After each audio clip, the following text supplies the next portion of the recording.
সম্মানিত সুধী এবং আমাদের সম্মানিত অভিভাবকগণ, প্রতি বছরের ন্যায় এবছরও কিন্তু প্রধানমন্ত্রীর শিক্ষা সহায়তা ট্রাস্ট থেকে আমাদের যে অভিবৃত্তি কার্যক্রমটি সেটি কিন্তু অলরেডি শুরু হবে, তার পূর্ব প্রস্তুতি শুরু হয়ে গেছে। তো আমি দুটি পর্যায়েই এই যে আমাদের ফর্মটি ছাড়া হয়েছে, ফর্মটির বিষয়ে একটু বলবো।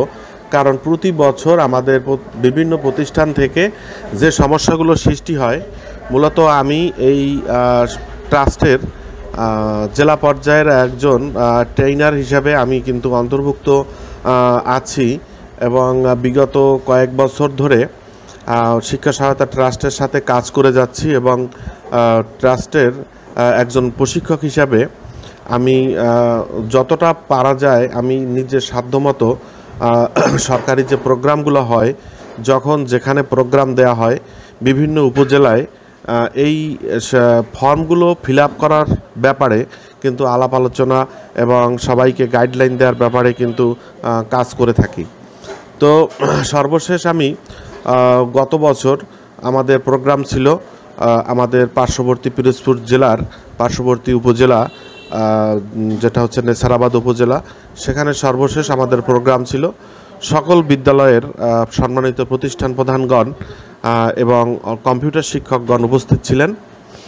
তো তাদের সাথে মত বিনিময় শেষে এবং সেখানে আমাদের এই যে প্রোগ্রামের যিনি আমাদের বরিশাল বিভাগীয় যিনি প্রোগ্রামার রয়েছেন, সম্মানিত বা প্রোগ্রামার মহোদয়গণ আমাদের সাথে উপস্থিত ছিলেন এবং উপস্থিত ছিলেন আমাদের সেখানের মাধ্যমিক শিক্ষা অফিসার মহোদয়। তো এভাবে আমরা একটি সফল ওরিয়েন্টেশন প্রোগ্রাম কিন্তু সেখানে করেছিলাম। তো যার ফলে দেখা গেছে যে গত বছর আমাদের প্রায় বলা যায় 95% অভিবৃত্তি যারা আবেদন করেছিল শিক্ষার্থীরা, সঠিক বাছাই শেষে সেই অভিবৃত্তিগুলো কিন্তু চলে এসেছে। তো আজকে আমি আপনাদেরকে দুইটি ভিডিও এখানে আমি আপলোড করব। প্রথম ভিডিওটি থাকবে যে আমাদের যে চিঠিটি দিয়েছে, এখানে চিঠিটি আপনারা কোথায় পাবেন। চিঠিটি সরাসরি আমাদের PMEATর ওয়েবসাইটে আপনারা চলে যাবেন।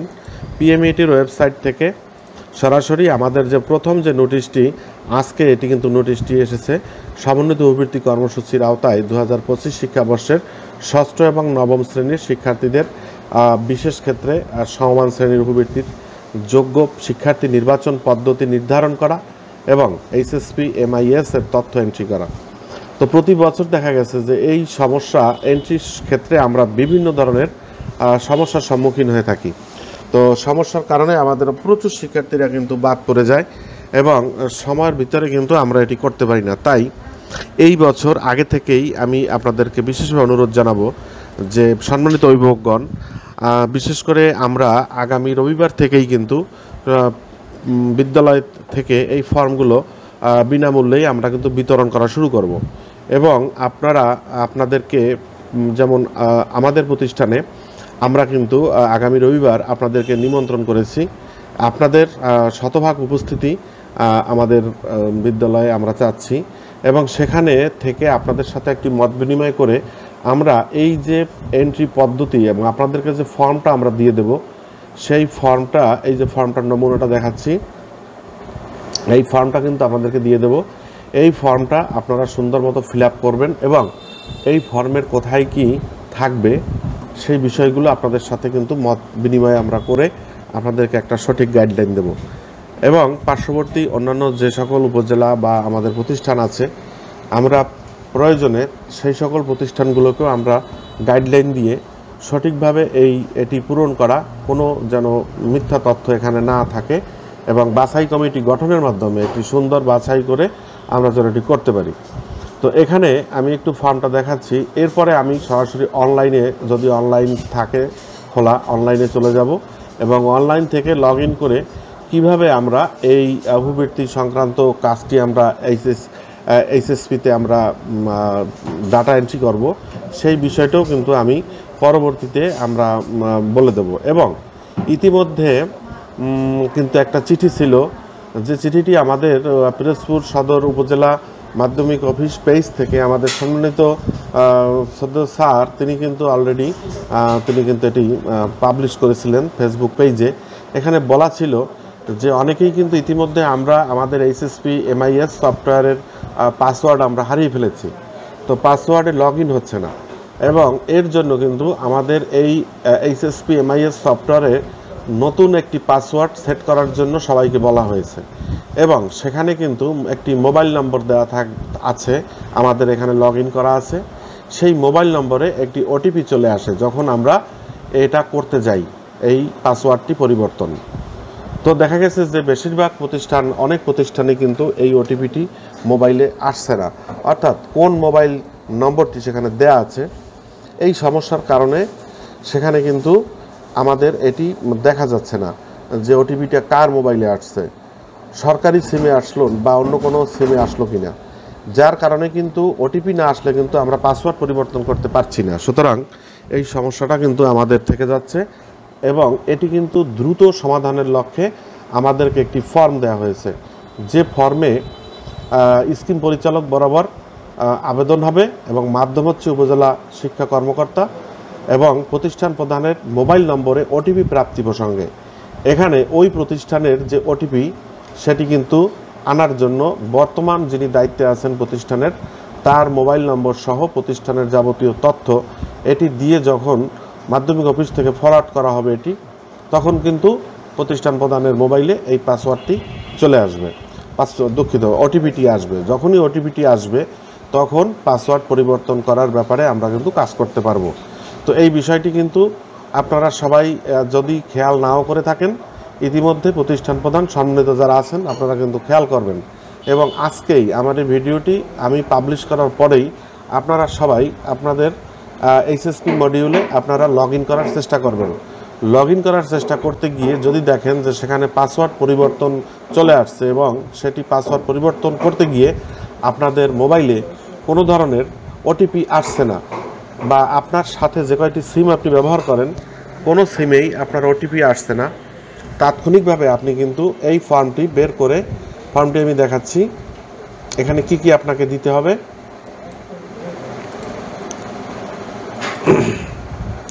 ফর্মটিতে আপনার জন্য থাকবে আপনার ইনস্টিটিউট নেম থাকবে, তারপরে থাকবে EIN number, name of institute head, পদবি, NID number of institute head, registered mobile number of institute head, অর্থাৎ প্রতিষ্ঠান প্রধানের রেজিস্টার্ড মোবাইল নাম্বার, এবং একটি মন্তব্য। শিক্ষা প্রতিষ্ঠান প্রধান আপনি আমরা এটি মাধ্যমিক স্যারের কাছে আবেদনটি দেব, তিনি তাৎক্ষণিকভাবে এটি মেইল করে, এই যে মেইল অ্যাড্রেসটা এখানে কিন্তু মেইল অ্যাড্রেস দিয়ে দিয়েছে সুপারিশ সহ, তাৎক্ষণিকভাবে এই মেইলটা যাওয়া মাত্র mis.hsp@pmet.gov.bd ইমেইলে জরুরি ভিত্তিতে প্রেরণ করা হলে তাৎক্ষণিকভাবে কিন্তু প্রতিষ্ঠান প্রধানের মোবাইলে এই ওটিপি ওয়ান টাইম পাসওয়ার্ড আসবে। ওয়ান টাইম পাসওয়ার্ড না আসলে আপনি কিন্তু কখনো পাসওয়ার্ডও পরিবর্তন করতে পারবেন না, এবং আপনি এই মডিউলে ঢুকতে পারবেন না। তাই আমাদেরকে কিন্তু খুব অল্প সময় মধ্যে কাজটি করতে হবে, কেননা আমাদের কিন্তু এই ডাটা এন্ট্রির টাইম দেওয়া হয়েছে 15/4 থেকে 30/4 পর্যন্ত, অর্থাৎ 15 দিন আমাদের এই সময় বর্তমান মাসে। সুতরাং এই বিভিন্ন পরীক্ষা চলাকালীন ভিতরেই কিন্তু আমাদের কাজটি করতে হবে। তাই যত দ্রুত সম্ভব আমাদেরকে এই 15 তারিখের আগে, অর্থাৎ আজকে অলরেডি 10 তারিখ হয়ে গেছে, এটি তাড়াতাড়ি মডিউলের পাসওয়ার্ড চেঞ্জ করে আপনাকে নির্ভুলভাবে এন্ট্রি করার জন্য প্রস্তুত থাকতে হবে। পাশাপাশি অভিভাবকদের এই ফর্ম দিতে হবে, অভিভাবকরা এটি ফিল আপ করে নিয়ে আসবেন। তো ফিল আপের বেলায় আমরা একটু দেখব, এখানে যখন আমরা অভিভাবকদের ফর্মটি দিব তখন অভিভাবকগণ এখানে বাচ্চার একটি বর্তমান স্কুল ড্রেস পরিহিত ছবি অ্যাড করবেন, শিক্ষার্থীর নাম বাংলায় তার জন্ম নিবন্ধন অনুযায়ী এখানে যুক্ত হবে, ডান পাশে শিক্ষার্থীর নাম ইংরেজিতে ক্যাপিটাল লেটারে তার জন্ম নিবন্ধন অনুযায়ী এখানে বসবে, পিতার এনআইডি নম্বর বাবার এনআইডি কার্ড অনুসারে বসবে, পিতার জন্ম তারিখটা এখানে বসবে, পিতার নাম বাংলায় এখানে বাংলায় আসবে এনআইডি কার্ড অনুসারে, এনআইডি কার্ড অনুসারে পিতার নাম ইংরেজিতে আসবে। মাতার এনআইডি এখানে আসবে, নম্বর, মাতার জন্ম তারিখ আসবে। এরপরে মায়ের নাম বাংলা, মায়ের নাম ইংরেজি। এখানে একটা কথা বলে রাখি, সবার কিন্তু এনআইডি কার্ড হয় 10 সংখ্যা অথবা 17 সংখ্যার হতে হবে। এখন কারো যদি 13 সংখ্যা থাকে, আপনারা তাহলে 13 সংখ্যার পিছনে প্রথমে আপনার জন্ম বছরটি বসিয়ে দেবেন, 4টি সংখ্যা, মনে করুন 1978, এটি তাহলে বসিয়ে দেবেন। বসিয়ে পরবর্তী 13 সংখ্যা এখানে লিখে দেবেন। তারপরে হচ্ছে শিক্ষার্থীর জন্ম সনদ নম্বর 17 সংখ্যার এখানে বসাতে হবে, সাথে সাথে শিক্ষার্থীর জন্ম তারিখ ডান পাশে বসাবেন। শিক্ষার্থীর জেন্ডার পুরুষ মহিলা আমরা এখানে একটি টিক দিব, ছেলে বা মেয়ে। শিক্ষার্থীর জন্মস্থান, কোথায় সে জন্মগ্রহণ করেছে, শিক্ষার্থীর ধর্ম, জাতীয়তা এখানে ফিক্সড করা বাংলাদেশি অবশ্যই হতে হবে, আর শিক্ষার্থীর পেশা সে শিক্ষার্থী। এবারে আসবে শিক্ষার্থীর স্থায়ী ঠিকানা। স্থায়ী ঠিকানায় তার বিভাগ, তার যে ঠিকানা তার জন্মসনদে দেয়া আছে, জন্মসনদ অনুযায়ী স্থায়ী ঠিকানাটা এখানে পূরণ করতে হবে। এরপরে পূর্ববর্তী শিক্ষাগত তথ্য, অর্থাৎ গত বছর সে কোথায় ছিল, কোন বিদ্যালয়ে ছিল, সেই বিদ্যালয় থেকে নিশ্চয়ই সে পাশ করে একটি প্রত্যয়ন নিয়ে আসছে, সেই প্রত্যয়নের তথ্য এখানে দিতে হবে। সেই প্রতিষ্ঠানের বিভাগ, জেলা, উপজেলা, পৌরসভা, বোর্ড, প্রতিষ্ঠানের নাম।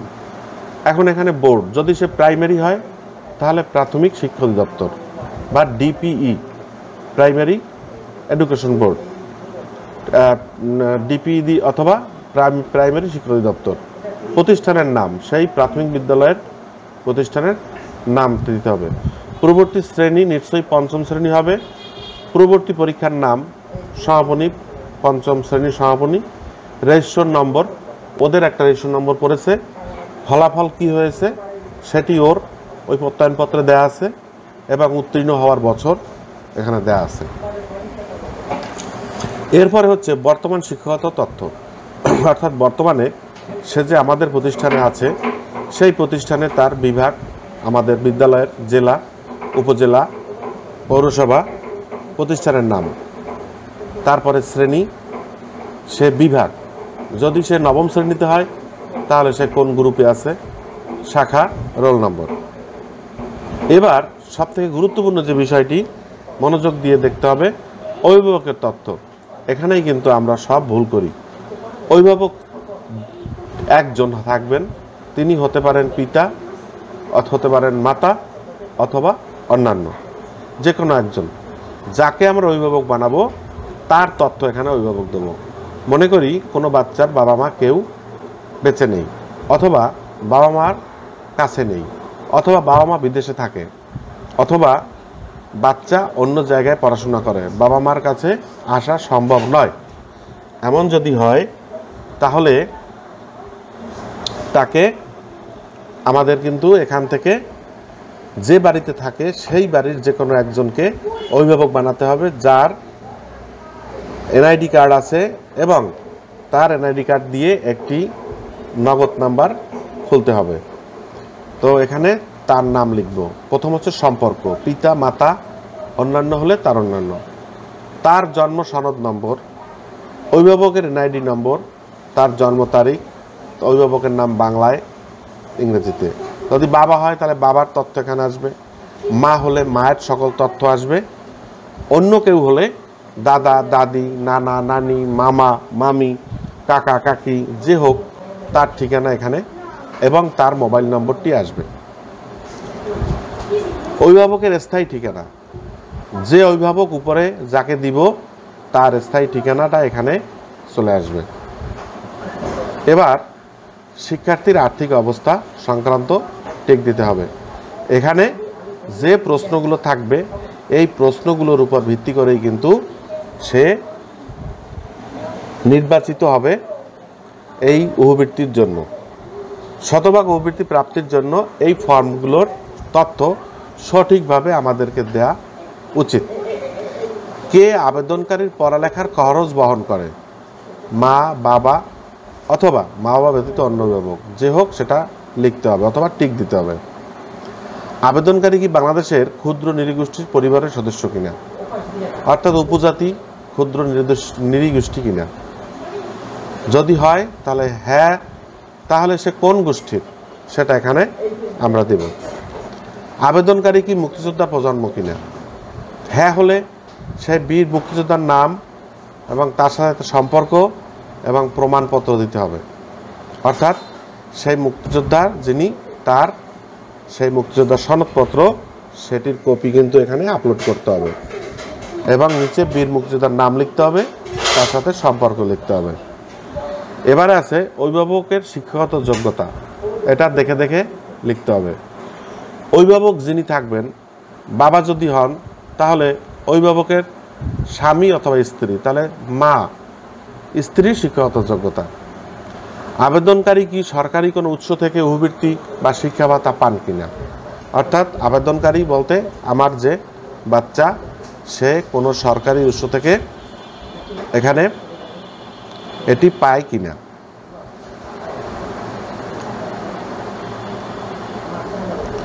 তারপরে হচ্ছে দ্বিতীয় অপশন,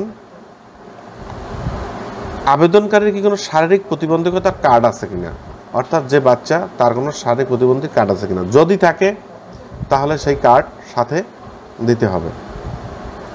আবেদনকারী যিনি বাচ্চা তার অভিভাবকের কোনো শারীরিক সমস্যা আছে কিনা, অর্থাৎ বাবা মা বা অন্য কেউ যিনি অভিভাবক হিসাবে এখানে ঘোষণা করা হয়েছে, তাহলে তার প্রমাণপত্র দিতে হবে। আবেদনকারীর বাবা মা ব্যতীত পরিবারের অন্য কোনো সদস্য জন্মগতভাবে দীর্ঘমেয়াদী শারীরিক মানসিক কোনো রোগে ভুগছেন কিনা, সেটা থাকলে এখানে আমাদেরকে অ্যাড করতে হবে। আবেদনকারী কি জন্মগতভাবে দীর্ঘমেয়াদী কোনো রোগে ভুগছেন কিনা, অর্থাৎ বাচ্চাটি কোনো রোগ আছে কিনা, থাকলে তার প্রমাণ দিতে হবে। আবেদনকারীর অভিভাবক কি জন্মগতভাবে বা দীর্ঘমেয়াদী কোনো রোগে ভুগছেন কিনা, থাকলে তাকে প্রমাণপত্র দিতে হবে। আবেদনকারীর মা বাবা বা অভিভাবকের সুনির্দিষ্ট কোনো মাসিক আয়ের উৎস আছে কিনা, এখানে সুনির্দিষ্ট বলতে কি বোঝানো হয়েছে, সুনির্দিষ্ট বলতে বোঝানো হয়েছে যে তিনি কোনো মাসিক অর্থাৎ সরকারি বা কোনো হোক সেটা বেসরকারি, অর্থাৎ মাসের নির্দিষ্ট একটি সময়ে কোনো একটি জায়গা থেকে তিনি বেতন পান বা ইনকামের টাকাটা পান, সেটাকে এখানে সুনির্দিষ্ট বলা হয়েছে। এটি কিন্তু অন্য কোনো যে ব্যবসা করে এই জাতীয় কোনো টাকা না। সুনির্দিষ্ট মানে তার কোনো নির্দিষ্ট চাকরি বা অন্য কোনো অপশন থেকে সে এটি পায় কিনা। আবেদনকারীর অভিভাবক শহরে বা গ্রাম এলাকায় মাসিক সুনির্দিষ্ট আয়ের উৎস আছে কিনা,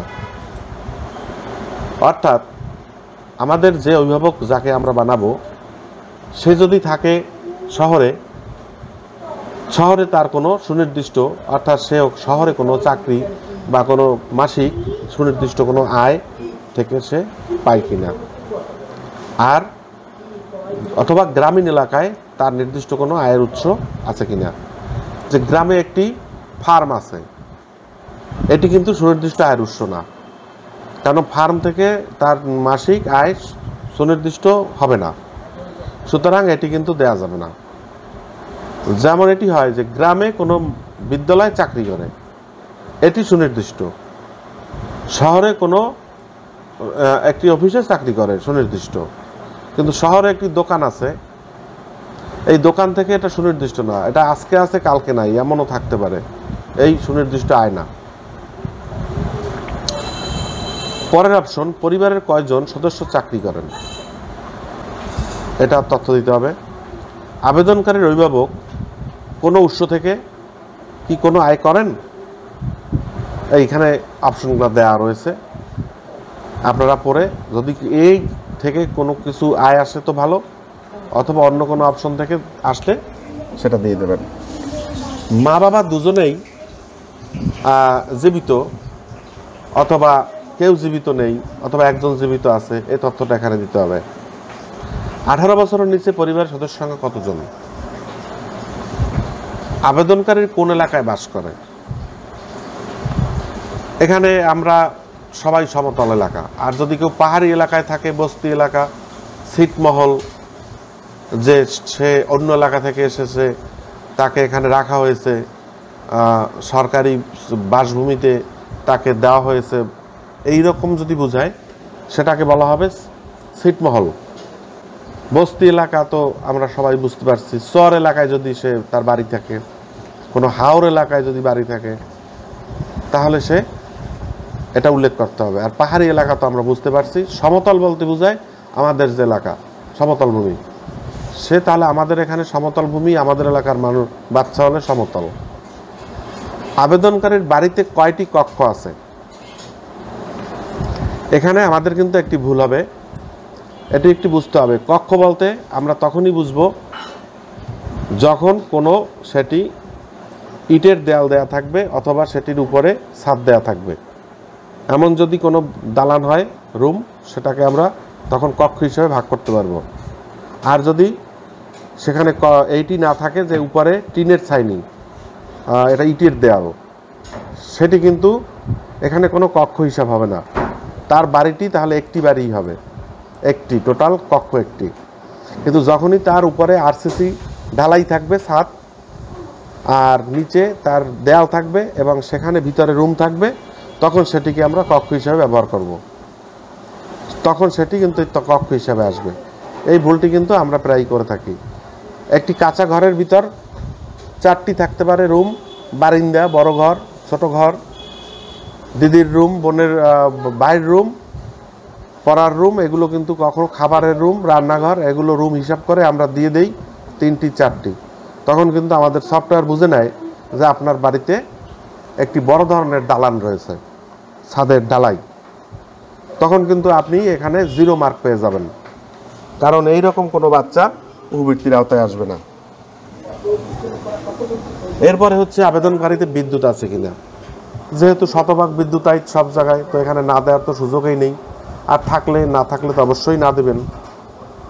আবেদনকারীর বাড়িতে কোন ধরনের টয়লেট আছে, কাঁচা পাকা? এখানে কিন্তু একটি খুব গুরুত্বপূর্ণ বিষয়, কাঁচা পাকা বলতে আমরা কি বুঝি, কাঁচা কোনটাকে বলবো, পাকা কোনটাকে বলবো। আমাদের বাথরুম বা যে টয়লেট আমরা বলি, এটি নিচ মেঝে ঢালাই করা, পাকা, চারিপাশে ইটের দেয়াল, আমরা বলি পাকা বাথরুম। না, এটা পাকা হবে না। উপরে যদি টিনের ছাইনি থাকে তাহলে সেটি কিন্তু কাঁচা হিসাবে গণ্য হবে। আর উপরে যদি টিনের ছাইনির পরিবর্তে যদি আরসিসি ঢালাই থাকে এবং চারিপাশে ইটের গাঁথনি, নিচ পাকা, তাহলে সেটি শুধু পাকা বলে গণ্য হবে। সুতরাং যার বাড়িতে আমাদের ঘরের বাইরে বা বিভিন্ন জায়গায় এই জাতীয় বাথরুম রয়েছে, সেটাকে আমরা বা টয়লেট আমরা কিন্তু কাঁচা বলে ধরে নেব। তো আপনারা সেটি হিসাব করে আপনার কাঁচা পাকার উত্তরটি দিবেন। পরের পয়েন্ট হচ্ছে আবেদনকারীর বাড়িতে কোনো টেলিভিশন আছে কিনা। এখন এই টেলিভিশনের সাথে কিন্তু এই বাড়ির বিদ্যুতের একটা সম্পর্ক আছে। অর্থাৎ যদি আপনি দেন যে বাড়িতে বিদ্যুৎ নেই, আবার আপনার বাড়িতে বললেন যে টেলিভিশন আছে, বাড়িতে বিদ্যুৎ নেই বাট আপনার বাড়িতে টেলিভিশন আছে, তাহলে আপনার টেলিভিশন কিসে চলে? যদি এখানে আপনি বলে বসেন যে টেলিভিশন চলে সোলারে বা আমার অন্য কোনো মাধ্যম আছে, তার মানে আপনি যথেষ্ট সচ্ছল। যেহেতু আপনার বাড়িতে বিদ্যুৎ নেই অথচ আপনি টেলিভিশন দেখেন, তার মানে আপনি সচ্ছল। সুতরাং এখানে কিন্তু আপনাকে উপবৃত্তির 0 পাবেন এই প্রশ্নের উত্তরে। প্রত্যেকটা প্রশ্নে কিন্তু 3 মার্ক। আপনার মার্কের উপর ভিত্তি করে কিন্তু আপনাকে এখানে 40 পেতে হবে। 40 পেলে আপনি উপবৃত্তির যোগ্য হবেন। 3টা এখানে পয়েন্ট আছে, 3টা পয়েন্ট যদি আপনি ইয়েস দেন তাহলে আপনি 100% উপবৃত্তির আওতায় চলে যাবেন। 40, একটি হচ্ছে বীর মুক্তিযোদ্ধা, এখানে এটি হলে 100% পেয়ে যাবেন। আরেকটি আছে যে আপনার ছিটমহল, অর্থাৎ আপনি কোথার বাসিন্দা, প্রাক্তন ছিটমহল, এইসব যদি আপনি দেন পাহাড়ি এলাকা, তাহলে আপনি শতভাগ উপবৃত্তির আওতায় চলে আসবেন। আরেকটি হচ্ছে শারীরিক প্রতিবন্ধী বা কোনো রোগ ব্যাধি থাকলে আপনি কিন্তু এখানে 100% চলে আসবেন। 40 মার্ক আপনি একবারে পেয়ে যাবেন। অন্যগুলো আপনার থাকুক বা না থাকুক কোনো দরকার নেই, কিন্তু অন্য যেগুলো আপনি দেবেন সেগুলো কিন্তু হিসাব করে আপনার তথ্যটা দিতে হবে। আবেদনকারীর বাড়িতে কিসে রান্না হয়? আপনার বাড়িতে গ্যাস, বিদ্যুৎ, কাঠ, খড়কুটো, গোবর ঘুটে, প্রত্যেকটা কিন্তু হিসাব করে করে আমাদের উত্তর দিতে হবে। প্রত্যেকটাই কিন্তু যত উপরে যাবেন তত আপনার পয়েন্ট কমবে। সঠিকটা দিবেন, এর জন্য ভুল তথ্য দেওয়া যাবে না। তারপর হচ্ছে আবেদনকারীর বাড়িতে কি মেঝে দিয়ে তৈরি? মেঝে কি দিয়ে তৈরি? মাটি, মাচাং, সিমেন্ট, টাইলস, অন্যান্য। এটা আমরা দিয়ে দেব। আবেদনকারীর বাড়ির কক্ষের দেয়াল কি দিয়ে তৈরি? মাটি, পাটকাঠি, বাঁশ, টিন, কাঠ, ইট। সামনে লিখে দেবেন অথবা টিক দিয়ে দেবেন। আবেদনকারীর বাড়ির ছাদ কি দিয়ে তৈরি? ছন, গলপাতা, খড়, টিন, মাটির টাইলস, কাঠ, আরসিসি। আরসিসি বলতে বোঝায় ছাদ সরাসরি রড সিমেন্ট দিয়ে ঢালাই করা, আরসিসি। আর জিআই শিট হচ্ছে পুরো যে শিটটা টিনের বদলে যেটা ইউজ করা হয় সেটা হচ্ছে আরসিসি ঢালাই। তো আরসিসি এখানে জিআই শিট, আর আরসিসি হচ্ছে 5 ইঞ্চি বা 4 ইঞ্চি আমাদের ছাদ ঢালাই সরাসরি রড সিমেন্ট দিয়ে। তো কোনটা সেটা এখানে দিয়ে দেবেন। ছাদ। আবেদনকারীর অভিভাবকের মালিকানায় মোট জমির পরিমাণ? ভূমিহীন 10% নিচে উপরে। এখন এখানে কিন্তু একটা অপশন আছে যে আবেদনকারীর অভিভাবক। আবেদনকারীর অভিভাবক কে? মনে করেন আপনার দাদা, আবেদনকারীর দাদা মানে বাবার বাবা, সে 100% মালিক বা 10 বিঘা জায়গার সম্পত্তির মালিক। এখন এই 10 বিঘা জায়গা যদি আবেদনকারীর বাবার নামে চলে আসে মিউটেশন হয়ে এবং এর কাগজ যদি দেখাতে পারেন, তাহলে সে ওই জায়গার মালিক।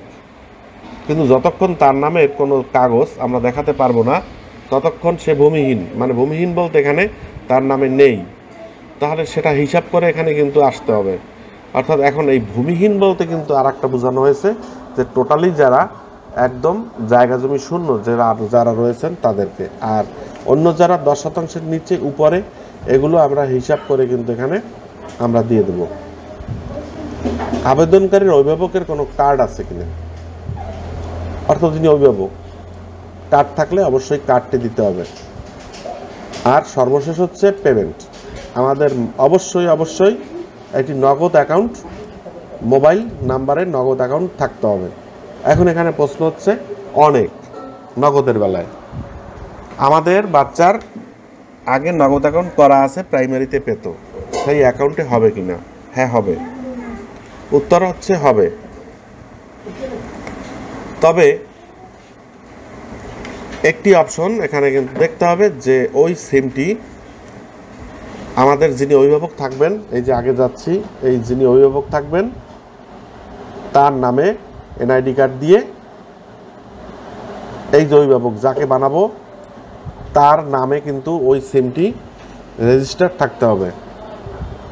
যদি কোনোভাবে তার নামে রেজিস্টার্ড না থাকে এবং তার এনআইডি কার্ড দিয়ে নগদ অ্যাকাউন্ট খোলা না থাকে, তাহলে কিন্তু এই সিম কোনো কাজ হবে না।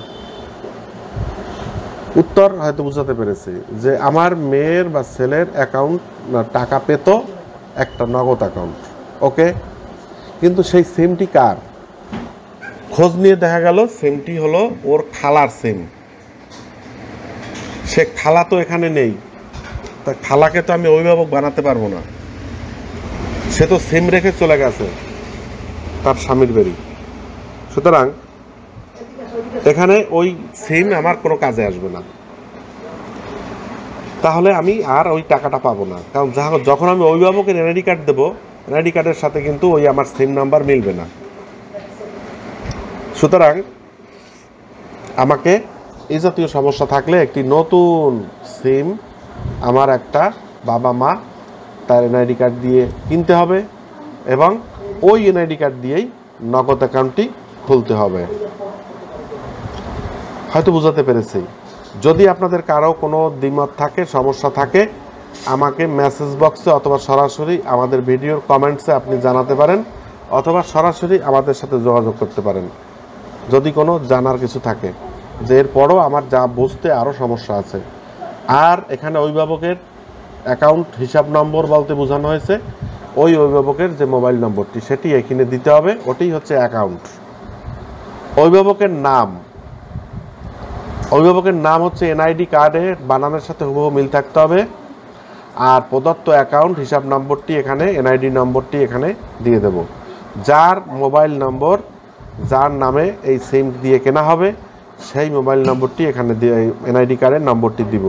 এবং যে মানে দুইটি কিন্তু এখানে অপশন, একই এনআইডি কার্ড থেকে সিমটিও কিনতে হবে এবং সিমটিকে নগদও করতে হবে। দুটি কাজ কিন্তু করতে হবে একই এনআইডি কার্ড দিয়ে। এই জিনিসটি কিন্তু কনফার্ম হতে হবে সবার, নইলে কিন্তু টাকা বাউন্স ব্যাক হয়ে যাবে, টাকা আসবে কিন্তু টাকা পাবেন না।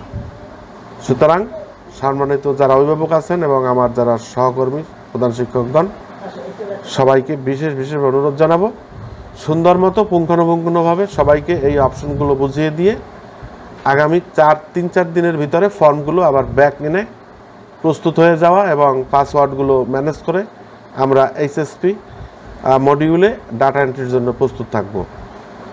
আর দ্বিতীয় আরেকটা ভিডিও, যদি এইচএসপি অনলাইন খোলা থাকে সরাসরি সেখানে গিয়ে আমি একটি ফর্ম কীভাবে ফিল আপ করতে হয় আমি দেখিয়ে দেব, যদি সেখানে আমি এন্ট্রি ঢুকতে পারি, অ্যাক্সেস থাকে। আর আমাদের একটি ট্রেনিং মডিউল আছে, ট্রেনিং মডিউলে যদি আমি ঢুকতে পারি, যদি অ্যাক্সেস পাই, অবশ্যই আমি সেখান থেকে আরেকটি ভিডিও করে আপনাদের জন্য আমি দিব। তো সবার জন্য শুভকামনা রইল। আর এই কাজটি আমরা সঠিকভাবে যাতে করতে পারি সবার এবং বাচ্চারা যাতে পায়, এর জন্য সার্বিকভাবে সবার সহযোগিতা কামনা করছি। ধন্যবাদ সবাইকে।